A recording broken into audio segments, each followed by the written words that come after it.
And I'm happy that we are on the air once again on our, it seems to be a Friday thing. We just have these little issues with Facebook. Facebook just doesn't want to cooperate, but we finally got to cooperate. So thank you, Facebook. We appreciate it. We appreciate that you actually allowed us to continue doing the live streaming today. Right? You gotta celebrate these things. That's the way I'm looking at it. So, Exactly. right, Alex? I mean, so Yeah. how you doing? I mean, we've talked, and it hasn't been like a week. It's been like 2 days, but it feels like it's Yeah. been. How's it going? Yeah. Everything's good. Everything's good. Yeah. Oh, good. Okay. How about you, Tom? How are things out in Boulder? Things are good. Supposed to get a little snow today, which is first time in a little while, and that's really nice. Um, Other than that, yeah, it's been pretty cold. Not Cold. super cold. Well, not compared to most places in the east, but in the Ah, 20s. It's in the 20s a lot. But yeah. it's That's cold cold. for cold enough, yeah. Yeah. But I mean, yeah, things are as going long as good. your nose here it's freeze to some degree, you know it's cold, and that. So, well, good. All right. Well, this is once again Q&A, and that means that anyone tuned in to the live stream can feel free to add questions for us to discuss. We'll be happy to bring them up.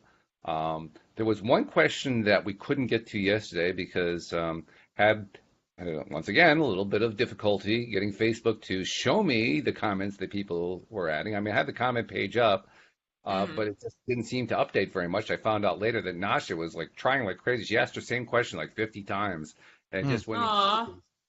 which was hmm, sad. I mean, because I know she wanted our special guest Dan to be able to address it directly, and that didn't come off. But so sorry Mhm. about that, Nasha. But I figured we could try to address it for her because her question was pretty basic. It was about visualizing, and she wanted his Mhm. take on the best ways to go about visualizing. Well, we can't get that answer from Dan. I figure we can get it from the three of us because I mean, we between the three of us, somebody here must know something about visualizing, right? I would hope. Mhm. a little bit. So, which of you guys want to give an answer? What's the best way to go about doing visualizing? I Well, would go with Tom first. Always go to yeah. the life coach. I should have remembered that. I'm sorry. Yeah. Go to the what? Go to the life coach. Oh, the life coach. Yeah. Actually, yeah, I gave a whole speech on that not too long ago, and I said that the best way for me is to be in a sitting or prone position and close my eyes and let myself think of the things that I want to have happening in my life and sort of hypnotize myself into the place of being in that experience best I can. So, like I wanted to have a relationship of a certain way, so I would picture myself in a certain place with a certain woman and, walking along and holding her hand and picture the feel the sand under my feet at the beach and feel the waves coming up and uh, myself interacting with her and us laughing together. And I do that with all kinds of situations. And I feel like that's as good as it gets, just work on that, but what I don't do enough is I don't consistently do it. I do it and then I'll let days go by before I'll say, oh, that's right. I want to do visualizing again. And I'm trying to make it a more regular practice. Mhm. That's it, isn't it? I mean, I don't care what kind of practice you're talking about. It's the regularity.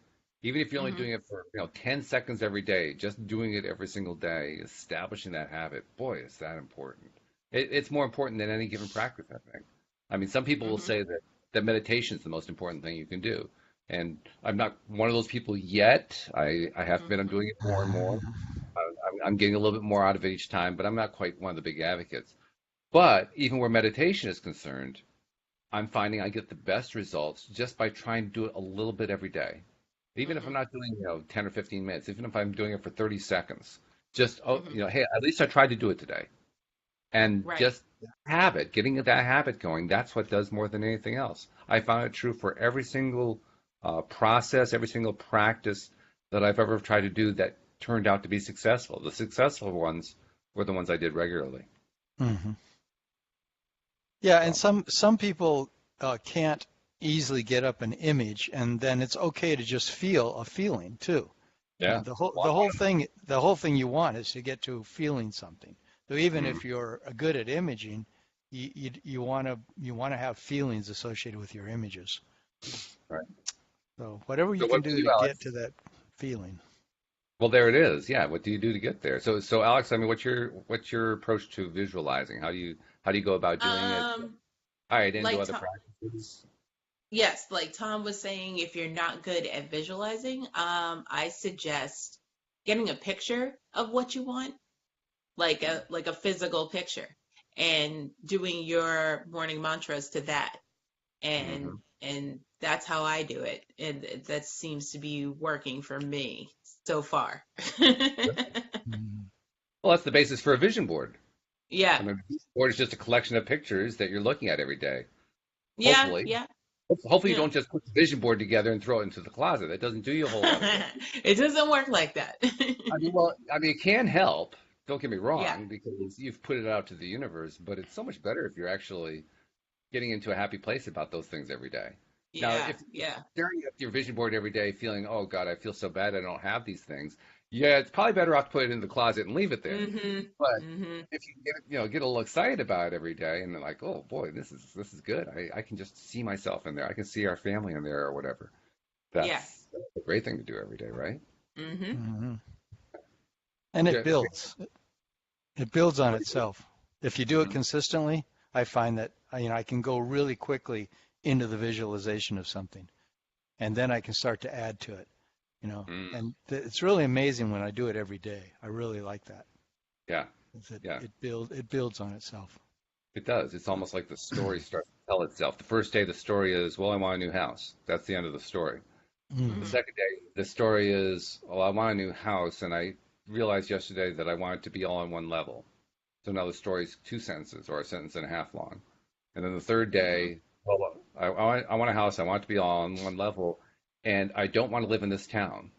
I want it to Mhm. be in a town 100 miles from here. Okay, well, the story Mhm. just got a little bit longer. It just Yeah. that's building on itself, right, Tom? Hmm. Mhm. A good thing to do too is experiment with what Neville Goddard said is just visualize one aspect of the thing you want being repeated every time you visualize. So Mm, if you want to get a certain amount of money, you could picture yourself at the deposit, at the bank, handing them a check, for $45,000, and you're putting that in your account, and it's, you're realizing that this money has come from that, that product you sold or that workshop you put on or that car you sold, and all of a sudden you've got this income coming in. But Mhm. mm, picture that thing over and over again, exactly that incident happening. So some say that's the quickest way to get what you want. Others say just be free rambling with it, whatever you want to, picture the car you want, picture yourself driving it, picture yourself with your friends in the car, picture yourself, at the dealership buying the car. Mhm. So I have more fun when I picture a multitude of things. When I just try to picture the same thing over and over again, and I don't know, I get a little frustrated with it after a while. Yeah. Yeah. mm. Dan had an interesting word he used yesterday. He likes to use the word dream in association with this stuff. So he Uh-huh. doesn't so much visualize as he dreams. Mhm. And his website is dreamwithdan.com. I mean, that shows how important time with him is. And he has I can't remember what the tag phrase he uses. It's like dream your life or something like that. I can't remember what it is. But the point is, dreaming is a very specific concept, isn't it? It we, Mhm. we, we tend to associate it with sleep, but there's also daydreams, and then there's Yes. dreams of, what are your dreams for the future, that kind of thing. And when Mhm. Yeah. you look at it that way, I've been doing some dreaming myself about these local workshops that I'm trying to put together.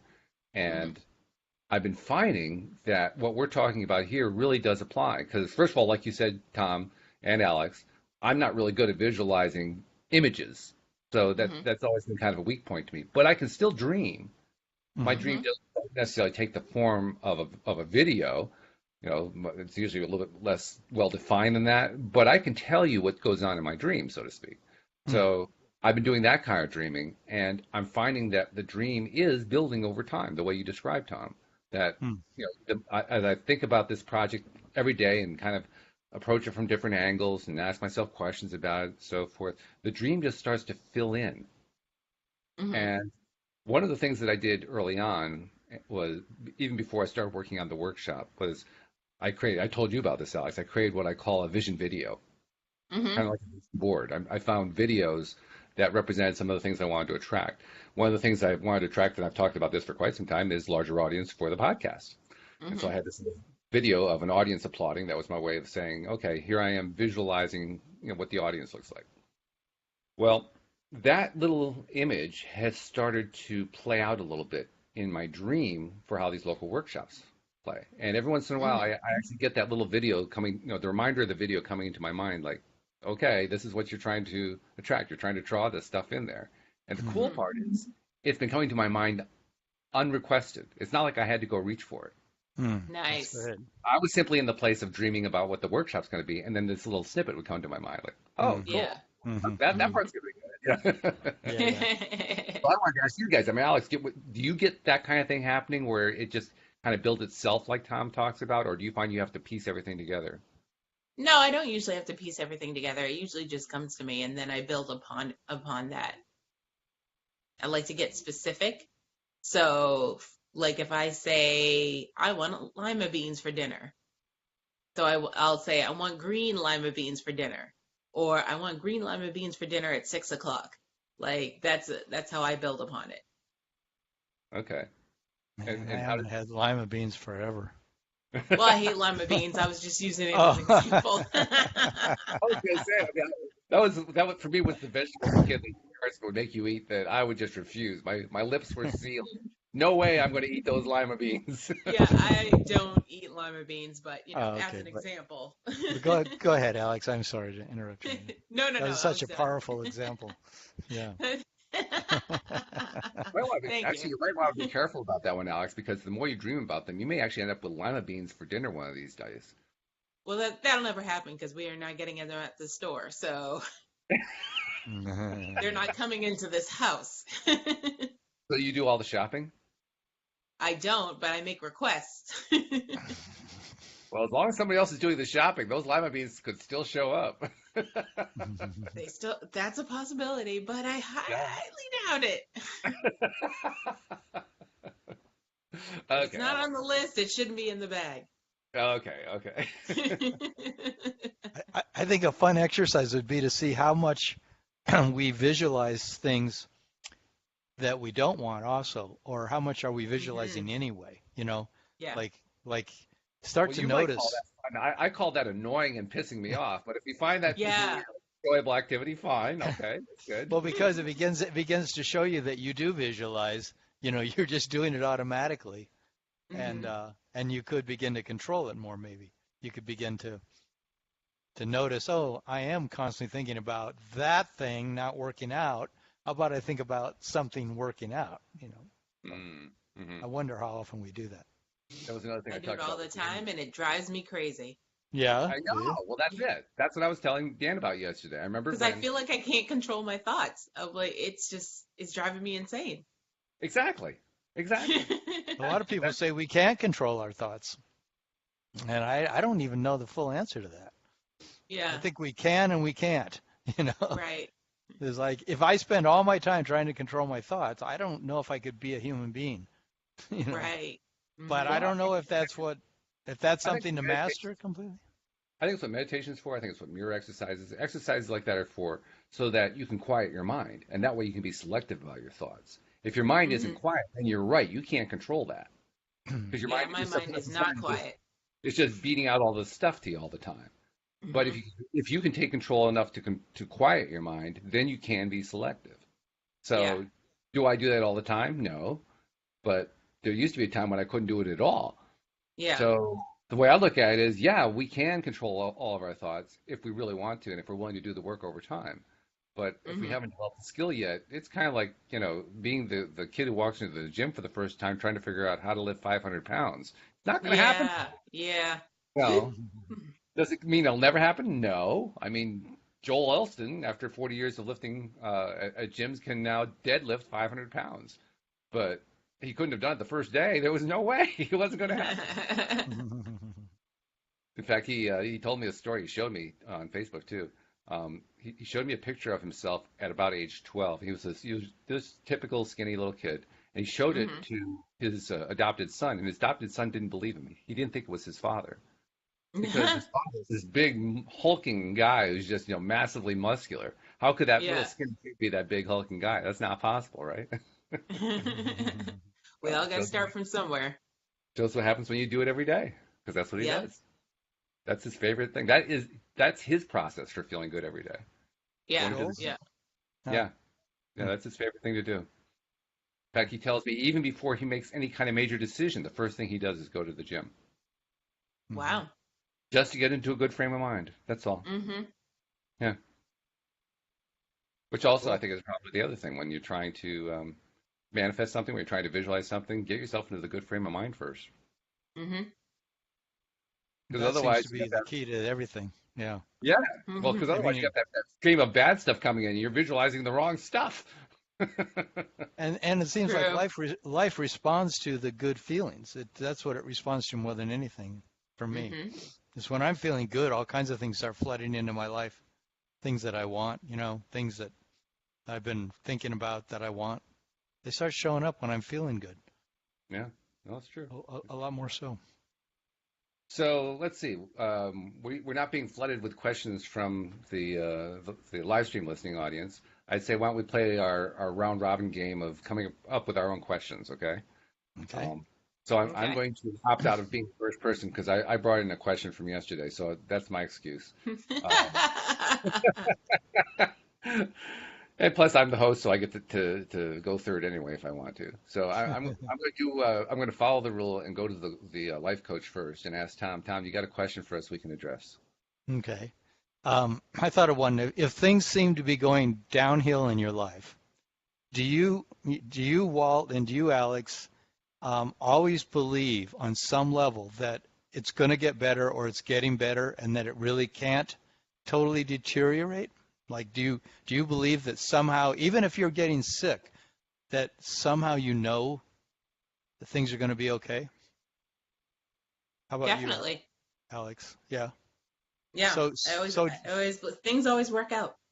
yeah. So you're going through your day most of the time feeling that no matter what comes up, it's going to Hmm. work out. That's Yeah. great. Yeah. Yeah. And you just made that decision at some point that you're just going to be that I way? just noticed it Mm-hmm. that things always work out for me. So let's keep it going. That's pretty powerful. How about you, Walt? Thank you. Yeah, I can't say I have that 100% track record like Alex does. I feel that way a lot of the time. But when that really, especially when you have that really deep dive where it feels like you're falling off the cliff, like you know the feeling when you're getting sick and you just feel the symptoms starting to come on, right? Hmm. And all of a sudden your entire world is I'm getting sick, I'm getting sick. In that instant, I would have to dig really deep to feel a feeling that says, oh well, I know this is just temporary. I'm gonna get out of this. During that descent, it just feels like everything's falling apart. Mm-hmm. But it doesn't last. Mm-hmm. You know, I reach some sort of stability. I reach like a midpoint or something like that. But Hmm. maybe it's from lying down, maybe it's from drinking something, just whatever, something to just kind of stabilize for a moment. At that moment, it's Hmm. like, well, I know I'll get over this. That's not a big deal. But during Right. the fall, during the part where you're actually in descent, that's the time where it just feels like everything's falling apart. So I do have doubts at that time. Mm-hmm. Mm-hmm. And you feel like at that time that you could get into a place and what would happen? You would never get out of it. It would get worse, or you just don't even think that far. You just feel bad. Is that what it is? Or Yeah, it doesn't. Thought process doesn't go that far, Hmm. but I could kind of equate it to something. I can't remember who I was talking with. I think it may have been Joel yesterday morning. But the cliche came up about being afraid of success. There are a lot Hmm. of life coaches, a lot of therapists who talk about clients who are afraid of success. mm-hmm. And I mentioned it, and I think it was to Joel. I mentioned I've never really bought into that idea. I understand what they're saying, but I don't think they're afraid of success. What I think is they're afraid of failing in the face of success. In other words, even when success is presented to them, they're going to find a way to fail. I think that's what they're really afraid of. And that's kind of the Mhm. equivalent of what we're talking about here. That, when you're falling into some sort of an abyss, so to speak, you're doing that in the context of, for the most part, lately you've been having a lot of good things going on, and then all of a sudden you just took this turn for the worse. So the context is everything's good, but you're falling. Mhm. Mm-hmm. You're failing in the face of success. Mm-hmm. Mm-hmm. Fortunately, it doesn't last. Yeah. I have this thing where I'm like Alyx, I just always feel that no matter what it is, somehow it's just going to be a temporary thing and it's going to turn around. And Mm. it's I guess it's one thing that keeps me going. But I was asking myself, is there part of me that really believes that things could get into a spiral or a place of feeling down that would be hard to get out of? That Oh it yeah, would be, that you could be called there, depression. could be stuck, yeah, be stuck in that place for a long Yeah, time. Yeah. and I've been there. I know what that feels like. I Yeah, think I've you have been too. there Mhm. I too. have too. Yep. Yeah. No, both you have, yeah. And that's a miserable place because now it feels like the spiral is never ending. Mhm. But you have to remember to say to yourself, "This too shall pass." Right, which is often hard to do. Yeah. Mhm. But that's one of my things. Like I'll say it out loud as soon as if I'm in the midst of whatever is bringing me down, you just say it out loud. Just this too shall pass.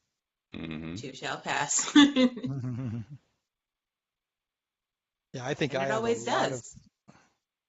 yeah, I think I have a lot of built-in things that I must automatically do that to try to always convince myself that things aren't as bad as they might seem. Hmm. So I don't, I guess I'll get, once I hear the thoughts that are saying how bad it is, that's my red flag to check in with myself and ask myself, really? You really want to listen to that? Do you Hmm. really believe that? It's like, do you Yeah. really want to go down that path? Yeah. Were Hmm. you going to buy into it? Especially law of attractions helped me a lot with that because it focuses so much on not doing that. Like you listen to Abraham and they're constantly telling you a way to think about whatever's happening so that you're always building up a better feeling story. Hmm. So you're always saying, well, even though, right now it's not working out, it was working out before, and since it was working out before, it could work out again. And, even though I'm sick, I know that most of the time I'm not sick, and it's only one part of my body that's sick. And so, look at how well my foot is, even though my throat's sore. My feet are doing fine. Things like you convince yourself that it's really not as bad as as you think it is. Yeah. But It's a good, it's a good technique because even the sickest individual, somebody who's suffering from like, some dread disease and their prognosis is to be dead in a month, even that person, 85 to 90% of their body is working just fine, mhm. Right. which is really hard to remember, but it's true. And so it does Yeah. give us something else to focus on if we can marshal our resources and do it. I mean, I'm not saying that's necessarily easy to do because it's not. I, Hmm. I, I've struggled with it. I imagine each of you have too, in one way or another. Not necessarily a dread disease, but some situation, some health related situation where it just doesn't feel good, and you can't imagine how it's going to get better, and you're struck with the pain or the suffering or the feeling of sickness or whatever, and you just can't seem to climb out of it. But if you put your mind to it for at least split seconds at a time, you can. And that's Hmm. the reminder that we really do have that control. It's just we're trying to learn it. We're trying to learn to apply it regularly, but we do have Mhm. that control. And that's Hmm. yeah, you know what the other thing that's encouraging to me is when Abraham explained, I don't remember when it was, within the last few years, they had one of their workshops. They explained that we all choose when we're going to die. It doesn't just Mhm. happen to us. We make the decision. Mhm. Hmm. And I doubted that at first, but as I thought about it, I realized it was probably true. And as I realized that it was probably true, it also made me realize, well, as long as that's the case, then I really don't have to worry or fear dying because I'm the one who's going to decide, right? I Hmm. mean, if Hmm. it's not imposed upon me, if I'm the one who's deciding, then there's nothing to Mhm. fear there anymore. Yeah. You Well, know? there's a bigger way of looking at all that too that I've been reading a lot of Seth lately, and they're constantly talking about how we actually are creating everything. Mhm. That Hmm. we're each infinite beings that are creating everything in our experience. Right. And that there is no such thing as linear time. The only thing that exists is one, eternal moment. And that there's the illusion that there's been a past and a present and a future, but there really is only this moment.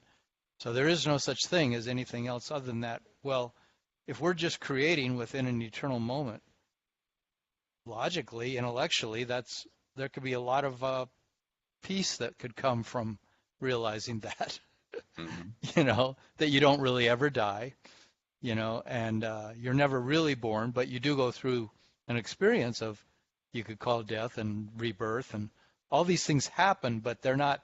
They're all being created by the creators. We're the creators. You know, Mhm. and I mean, I think the reason I read a lot of that Seth stuff because it's so fascinating to think about what we really are. Mhm. Yeah, I like Because that. because to me, it could take away a lot of concern about how we play this game if we aren't so believing that it's this really intense, serious thing that we are stuck in, and that we're just sort of the victims of life. Mhm. Absolutely. I agree with that. That victim of life mentality, I actually think that's tied to the mentality of us not being the creators. Mhm. That the Mhm. idea Yeah. that there's this other creator, there's this God force, and this God is the one who created all of us, and we have to follow God's plan, and you know, God, we exist to do God's will, and all this kind of stuff. All of Mhm. that just takes power away from us as creators. Hmm. That's really what the point of that is to take the power away from us. Mhm. Yeah, and the whole law of attraction thing, studying it and reading about it and talking about it is in a way all revolving around that one subject is, are we Hmm. creating this reality moment by moment, and what are Right. the implications of that? And if it's really only just one moment, then we're just playing here. It's like this is our playground. This is Hmm. and we're just it's like weird when you kind of step back even a little bit and start thinking about the implications of what we're actually doing. And it takes you out of the way you grew up thinking that everything's linear, and your mother and your father and your teachers and everything that happened to you and is continuing to happen is all some kind of a pre-written play that Mhm. has its rules that you have to live by, instead of the fact that no, you're creating the whole thing, and your options are incredible, huge smorgasbord of options of what you could do with your consciousness. And it's just Mhm. you coming to the realization that you have this huge amount of potential possibilities at your fingertips. Sure. Good But it's stuff. it's challenging though, isn't it? It is. Yeah. Well, it's a good kind of challenge, though. I like that kind of a challenge because Yeah. that's a challenge that can only have positive results, no matter how you look Mhm. at it. You may go through some negative to get there, but you're going to end up in a positive place when you're done with that. So I like that kind. So, Yeah. Alex, it's your turn. You got a question for us to address? Something that'll, shake our boots or even just get us to think a little bit? I do. Okay, so this question was brought to me and I didn't know how to answer it. Um, from the law of attraction point of view, what do you say to a person who, let's say, has been poor their entire life and gone through struggle and grief and everything, and people just say everything happens for a reason? Good And question. so what do you say to that person? Yeah. You're saying who's gone through a tremendous amount of difficulty, and Mhm. somebody's saying to them everything happens for a reason. Mhm. And so what's your question? Is that a good thing to say to that person, or how do you elaborate on that so that they understand that they're creating their own Yes. reality, Yes. even though it's been difficult? Mhm. Hmm. Well, there's lots of things that could be said. Um, the main thing I would say is, do you think that that there's a divine purpose to your life? Do you think that there's something that you're that you came here of your own volition at all? I Mhm. mean, yes, you have to start asking that person. Like, Mhm. do you think that you're just the victim of everything, of circumstance, and the Mhm. fact that you've lived in poverty and you've suffered as much as you have is all a result of others have done that to you? You know, Mhm. and that's where the discussion would begin, because Yeah. it's got to Yeah. be like beginning to open up that possibility that they might have a hand in their own what's happening to them, Yeah. and Mhm. that they are somehow an infinite being who is making choices Mhm. to be here in a certain way, and maybe through lifetimes. Mm. Because if they don't see it as they have a responsibility or an accountability for anything that's happening to them, then it'd be hard not to just be in the victim place. Just feel like, no, this is I'm screwed. This is all being done to me. This is all, you know, evil happening to me, or meanness, Yeah. or Mhm. unkindness, or God is unkind and people are unkind, and that's why I've ended up in such a bad situation. Mhm. But it's Yeah. a tough one, right? Personally, I don't use Yeah. the phrase.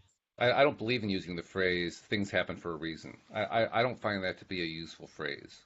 Mhm. Yeah. The reason I don't find that to be useful is what useful information does it convey? Nothing. I mean, I think virtually everybody on the planet already knows something about logic. A leads to B. So I don't think Yeah. I have to explain that part to them, you know? Mhm. So saying everything happens for a reason, well, I already knew that. Tell me something I don't know. That's what they're really saying. Tell me something I Yeah. don't know.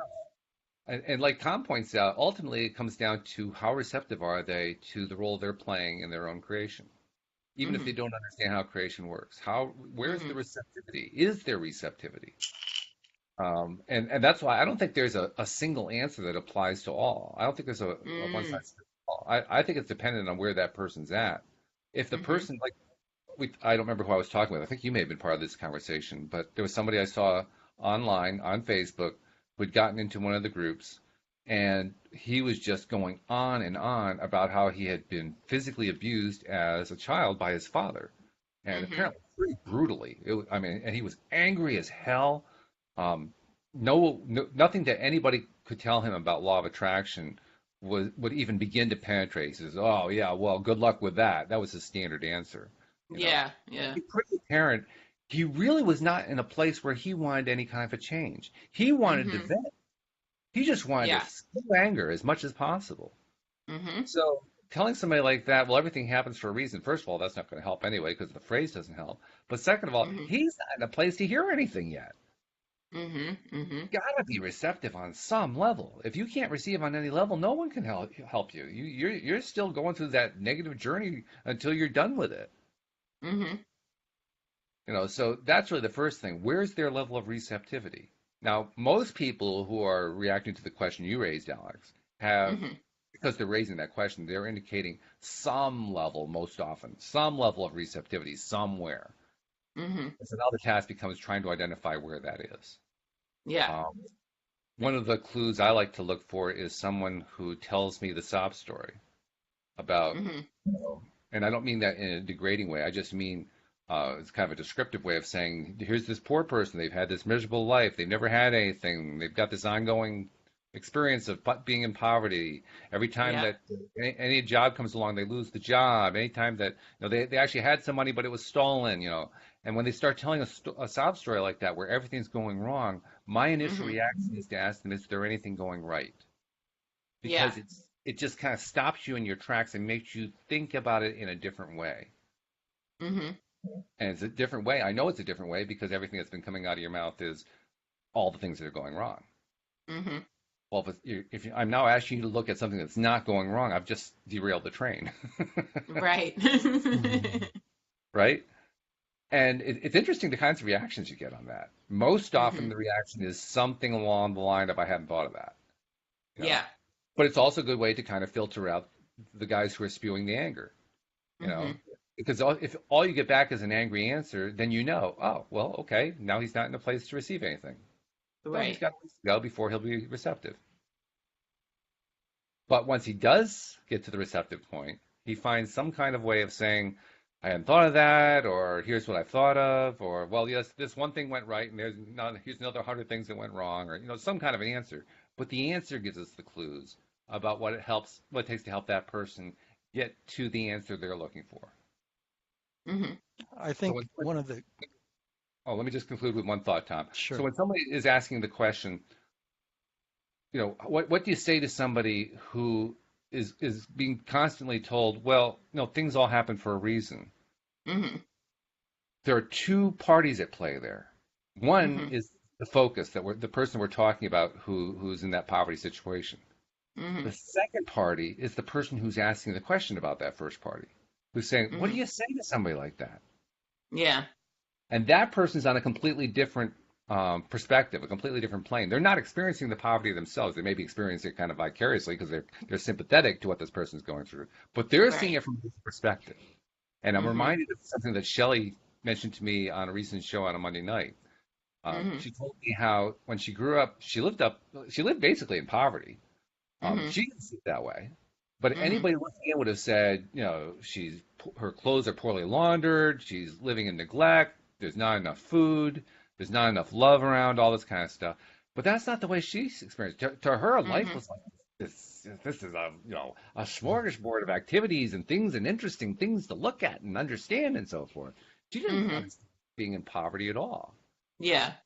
Perspective is huge. That I mean, for the person who's asking the question, I'd be asking, how do you know that they feel like they're stuck in poverty? How do you know Hmm. that's not just your perspective imposed upon them? Yeah. So that's what I was going to say. Sorry, Tom. Go No, ahead that's with all what. right. I'm glad you explained all that. I was just going to say that it's interesting that both your answer and my answer went to that it's a case by case basis. So, Yeah. I Hmm. mean, I immediately saw it as, well, who's the person I'm talking to that I'm telling that things always are happening for a reason, because Hmm. that's one statement, but then you have to engage with that person and what's going on in their life and who are they and how are they seeing reality and how do they Hmm. see themselves and what do they think their possibilities are, what is working, what isn't working. I mean, all those things. That's why coaching or psychotherapy, is so interesting because every single person needs to be addressed where they're at with their Hmm. personal, problem, their personal dilemma. And then you can start to unravel the threads of how they're seeing their life. And instead of just making some blanket statement that's supposed to make them feel better or, Hmm. to blame them, well, look, everything's happening for a reason. You must be creating it. So take responsibility for it. I mean, that kind of superficial way of dealing with somebody is really maddening and would drive, Yeah. Hmm. I don't, you can't treat somebody that way, right? Yeah. What's your answer to it, Alex? I don't know, to be honest. I mean, I totally agree with the fact that everything happens for a reason is a stupid thing to say. That's like along the lines of God works in mysterious ways when someone Yeah. has cancer. Like, come on now. Best you could do. Yeah, that's just like that. You have nothing else to say. Don't say anything. Yeah. Okay, Right. then. So, but I definitely agree that we have to delve deeper and see where the poverty came from, who the person is, what their situation is, how they got there to where they are today, and ask those questions and then start, figuring things out from there. So it's like you guys said, it's a case by case situation. Hmm. Helping Yeah. a person see how they can help themselves, Mm-hmm. how they can take personal responsibility without having to be blamed, without having to be shamed, without having to feel guilty for the way they've lived their life. I mean, that's the whole thing with people hate law of attraction because, you say to somebody who's got cancer, well, you created your own reality. So how did you do it? How did you give yourself cancer? Well, it's like, Yeah. fuck you. I mean, excuse me. It's like, there's no way that, you want somebody to say that to you when Yeah. you've got cancer. or anything. You don't want somebody just always putting it back in your face, like, how did you screw up? That's like Right. very parental, old school, but instead it's got to be sort of the opposite of that. There's got to be a way to Hmm. talk to the person that they slowly begin to understand that, well, I guess I am thinking and saying and doing things that are along these lines, that I could end up with cancer. I could end up with, having gotten in that accident kind of makes sense now that I see how angry I was, and I wasn't admitting how angry I was, and I attracted that into my life somehow. Hmm. Hmm. But And since the way you framed the question, Alex, originally was somebody asking you, what do you say to somebody who's in poverty? Hmm. Why? I keep going back to, isn't that the person we should be addressing, not the person who's in poverty? Yeah. Shouldn't, Yeah. shouldn't we actually be addressing the need of the person who's raising the question? Yes. And Definitely. that's where I go back to what Dan was saying yesterday afternoon. He was talking about how, well, whoever's asking that question, I'm going to translate over to our current question. Whoever's asking Hmm. that question, they're in a certain vibration. Their Hmm. perspective is one of lack. And Hmm. their perspective of lack is one that they projected on someone else because they see certain characteristics and they say, there's lack going on there. And I'm going to Yeah. feel that lack right now. So Hmm. my question is, well, why did you decide to focus on lack? Mm. Is that Okay. it must be giving you something. You chose to do it. You thought in some way it'd make you feel better or more educated or Hmm. superior to others or I don't know, something, but it made you feel like, you had some benefit. What was the benefit for you? Right. I'm not denigrating it. I'm just simply saying, why did you choose to go down that road? It's not a good Hmm. feeling one. We all know that's not a good feeling one. Why did you choose it? Right. Right. There had to be something. Right. That's true. Now all of a sudden the question has completely turned around, and no longer is about that poor person. Now it's Yeah. about the person who's raising the question, and why did they even Right. chose that? You know, I saw an article that got passed around on Facebook. Louise showed it to me. It was one of these little meme article thingies that gets passed around Hmm. about how horrible it is that I think it's Amazon. I think it's Amazon. One of the major companies. I can't remember which one. Hmm. Amazon, I believe, is the one, and they are paying people below minimum wage and Right. taking advantage of them. Hmm. And I did a little quick research and found out that it wasn't actually a current article at all. It was from about 4 years ago, Yeah. so it wasn't even current. Um, Yeah. and it took me a while to dive into it because there's so much spin attached to them that you have to get the spin out of the way and find out what the root of the thing is. But there actually was a Yeah. root. The root to it was I didn't read it in detail, but apparently under the minimum wage laws as they were originally put together many years ago, there were some exceptions built in, and one of the exceptions was built in for people with disabilities. Hmm. And under that particular structure, under certain circumstances, for certain kinds of people with disabilities, you don't have to pay the minimum wage. Oh, wow. And I don't know exactly what the reasoning is behind that. I mean, like I said, Hmm. I didn't delve into it, but I kind of got the sense that the idea was these were people who society just was never able to find work for because their disabilities were so severe. Hmm. I said, okay, well, I can kind of understand that. I don't necessarily approve of it, but I can kind Yeah. of understand where that came from. Well, this article was all about vilifying, I'm going to say it was Amazon. I can't remember who it was, but vilifying Amazon for employing these workers. Hmm. And then I go back to what the original thought process is. Well, the original thought process is these are people who are not otherwise employable. Hmm. So are they really taking advantage of them? I mean, if you go to talk to those workers themselves, do they want to quit their jobs because they're not being paid well enough? Or are they Hmm. loving what they're doing? Perhaps that's a possibility. I'm not saying Hmm. again. I'm not saying that they're not being paid that they're being paid enough. I'm just simply saying what's really going on here. Right. And I looked at the article, the original article that was published 4 years ago, and what they were saying. And in the article, they were saying these disabled workers could be working for anybody.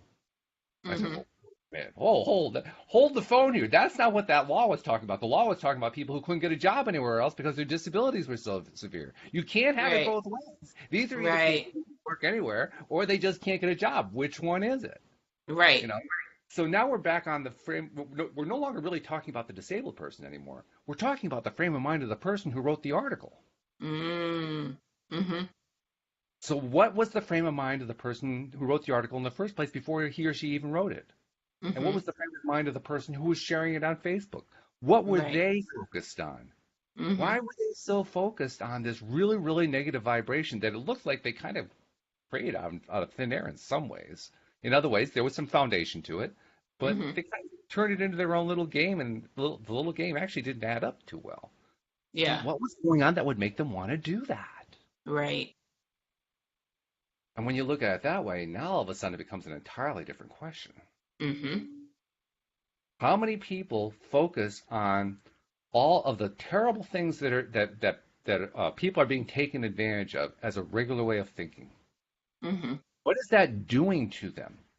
How is it impacting their interactions with others? How is it impacting their happiness in their own lives? If you Hmm. look at Slack long enough, what's it doing to you? Yeah. And that's true in any arena of life. Hmm. Absolutely. Hmm. Any, yeah. Look But at the boy, it's easy. downside, the downside, the downside. Yeah. So, And you get take more and my more own of it. advice to heart. I'm going to switch the topic because this one's getting really down. I don't want to keep going down that road. So I'm going to change the topic around to something much more cheery. What's the thing you're going to do this weekend that's going to lift you up the most? Hmm. I don't know. Mike and I are celebrating our 2 month anniversary Hey, congratulations. today. So Fabulous. we will see where the weekend takes us. You're not even worried about what the most fun thing is you're going to be together. Exactly. All I Yeah. require on these little monthly anniversaries is attendance. That's all I require. Unfortunately, taking attendance doesn't take very long.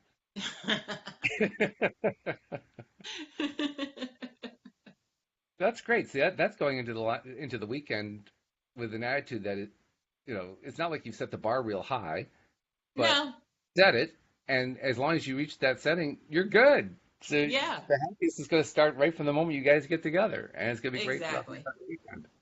That's fabulous. Exactly. I love that. Thank you. Yeah, Tom, what are you doing this weekend? yeah. Oh, well, I want to take it moment by moment. And so Hmm.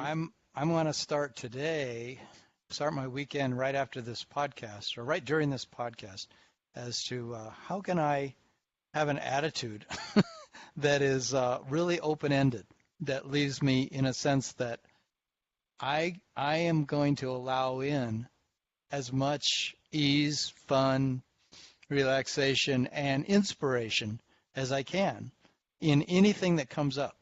So if I'm deciding what to eat, what to drink, what to do next, I want to look for what feels good. Now, I will admit, last weekend I went and played music with my brother. He plays keyboard and I play the guitar. And oh my God, I got into a place that was so high. I haven't been in a place that high in ages. So I'd like Ooh, to do that again, yeah. I was because just gonna suggest that music yeah, is the best way for you music. to achieve what you're trying to achieve this weekend. Well, it got me into a place where I just realized that, oh my God, if I was in this place more, it just makes life so beautiful when there's that sense of full on accomplishment of playing a song your own way, singing it your own way, and the Hmm. other person totally loves it, and the two of you get into a groove together. I mean, that is really nice. That is, Yeah. One thing to play by myself, but to play with somebody else where we're both. He cried. He cried during one of the songs because he doesn't get to play music that much. And at the end of it, he was tears coming down. And I said, "What's going on?" He said, "That was just so beautiful." And I said, "Wow, that's really amazing that you cried." And I was like, "That's so cool." What a wussy. No, That's that's no, cute. beautiful. Yeah, it's great. No, yeah, it's a good thing. Beautiful thing. really, Hmm. Yeah. yeah. So music. Wow, I'm jealous. I mean, you guys have these great weekends planned. I don't even know what we're planning. Come on, Walt. Oh, Walt, you'll tell us you're going to do something good. Well, I know what I'm working on this weekend. I do have a little work to do on Saturday. Louise and I had been talking about what to do on Sunday. Sunday we had one plan in mind, but that plan kind of fell through, so we're kind of not really sure what we're going to do. What I Hmm. can tell you is this: we're not going to be at home. We're going to be out doing Okay. something. I All just don't know right. what the something is. And so I guess since there's a certain degree of anticipation there, that's going to be the high point. Like, I wonder what we're going to be doing. I don't know, Mm-hmm. Mm-hmm. but I know whatever it is, it's going to be good because we'll be out of the house, we'll be away from all the worries and cares and so forth. We'll just be, being ourselves and having a good time. Nice. That's all you can do, That's right? good. Mm-hmm. That's awesome. Yeah. And well, actually, there's plenty to celebrate too because Louise has had all those medical issues over the last few months, and thank you to everybody who sent your good wishes. She is continuing to get better and better every day. She's Mm, much Mm-hmm. more like her old great. self. Um, I mean, I don't even notice the major symptoms anymore. They're pretty much Mm-hmm. gone. Yeah. At this point, it's just getting strength back and getting Yeah. endurance back and all that kind of Mm-hmm. thing. You know, and getting your mindset back too, because despite the fact that our positive mindsets got us into the healing mode and helped her move out of where she was at in a big way. Mm-hmm. Now there are still times when both of us deal with the downward spiral thoughts. I've seen it in her quite a bit lately. But now she can focus on just that, on climbing out of that. She Yeah. doesn't have to think of the Yeah. physical too. So even there's a positive to it, you Mm-hmm. know. And Mhm. and she's doing it. We talk about stuff every day, and it becomes very evident that she's still dealing with stuff. There was one particular thing we were dealing with yesterday, but overall it's good. So Good. it's an ever increasing spiral in that sense, and that's good. That's the last question I wanted to raise before we're done here. We got about 5, 6, 7, 8 minutes left, something like that. Um, do you find that we don't live just in positive or negative spirals, that sometimes there can be spirals within spirals? Because I've been noticing that. Oh yeah. Oh yeah. You see that a lot? Yeah. You definitely one spiral can lead to another spiral, so you're in you're in a spaghetti sandwich. A spaghetti sandwich. I like it. Yeah. Yeah. I was reading this thing from Seth yesterday where they were saying one of the biggest sort of like mistakes we make as humans is we think that we're in a limited reality, and so we take a thought to a certain point and we think, well, that's as far as that could go. But Mm, they said it says really there is so much more if you allow it to open up. You create another spiral within your spiral, Mm-hmm. and of possibility. You start to think of, well, what are some other possibilities that could mm, be happening? Like that's why I say if I want to have the best weekend possible, I really don't want to limit it to things that could happen. I want it to be controlled by things that I create with my own thinking. Like that I bring myself up simply by adding a spiral within a spiral within a spiral of possibility. And then Mm. I watch how life feeds me better and better situations because I'm changing the way I'm thinking about things. mm. I feel like the Yeah. word spiral has a negative connotation to it because of the way it goes down. So you automatically assume you're spiraling down. So I don't know. I've never heard spiraling used in a positive way. So Oh, this I is do. this is interesting. Spiraling up. Yeah. Yeah, never heard it. Yeah. I don't necessarily tend to think of it as an actual spiral. I tend to think of it more like a cascade. But when you Mm, get to that positive place, it's just like one good thing seems to happen after another. And there's sort of a yeah. spiral aspect to that. I mean, you're right, we Okay. don't tend to use the word spiral very commonly that way, but I Yeah. feel it has the same kind of pull as that negative spiral, it's just in a more positive direction. You just gotta Yeah. flip it over. Yeah. Yeah. That's all. I've definitely experienced it where you start thinking and allowing things to be good and you just open the doors wide to that possibility and you just keep noticing the next best thing, the next best thing, the next best thing. Hmm. It can feel like you're just being handed gift after gift after gift when you Hmm. get in that place. And it's a really incredible. And I can't say I have that all the time. I mean, that's something that I have to remind myself, oh, that is possible, Yeah. and and Do you ever then find make it a practice. do you ever find yourselves in a positive stream or positive spiral and not realize up until that point that you were in a positive stream or positive spiral and you say, "Oh, wait a minute. I'm in a positive place. I've definitely been driving along or something in the car and all of a sudden realize how happy I am. And I'm going, oh, how did I get, oh, this feels so good. And then I just try to run with it, like you just bask in that feeling of how good it feels just to feel good. Right. Hmm. I also find that lately this really cool thing that I'm doing, which is if I find myself making myself unhappy or feeling bad for any reason, I ask myself, is this really necessary right now? Like is this, or I say, I am not allowing anything that puts me down at all. So Hmm. there's no thought that it's acceptable to me that is making me wrong for anything. Hmm. Therefore, no matter what I'm doing, if I notice that something in me is saying I screwed up because of that, or I'm not good enough about that, or I wish I had that more together, it's like I refuse to make myself wrong, you Hmm. know, like in the sense of blame, shame, guilt, the Right. way you would get from somebody judging you. Hmm. And it's a good exercise to practice for me. It's just to always say, "Hey, you're off the hook, Tom. What are you feeling bad about? You don't have to be in that place." That's One of why the I always say, why do you care? why do you care? Why do you care? Uh-huh. A way of One, doing the same thing. one of the stories I Hmm. like to tell is how when I was practicing doing one of the things that Sean Aker teaches, which is the same thing that they use in corporate settings, where they institute these policies of if you come within 10 feet of somebody, you're supposed to, smile at them or wave at them or whatever. If you come within 5 feet, you're supposed to greet them by name, that kind of thing. Well, he recommends the same thing, just sort of not on a corporate level, but on a personal level. When you're going through your day, if you're out, exercising or walking or just getting lunch or whatever, follow the same rule and greet people and so forth. And I decided to try that one in part because I've always been something of an introvert. And when you're an introvert, that's about the last thing you really want to do is just say hello to anybody. So I figured, well, Hmm. it's a good way to stretch myself a little bit. So I made it a practice for probably about 3 or 4 months there at one point, do that. And after I'd done it for 3 or 4 months, uh, I was out walking one day. I did it most often when I did my daily walks. I was out walking one day, and I wasn't really in the mood for doing it. But no, I was kind of greeting people here or there, but I wasn't really going on my way to smile at them or whatever like that. And Hmm. after being out for about 10 or 15 minutes, there were quite a few people on the path that day. And after 10 or 15 minutes, I realized I was getting a lot of smiles, a lot more than I normally did.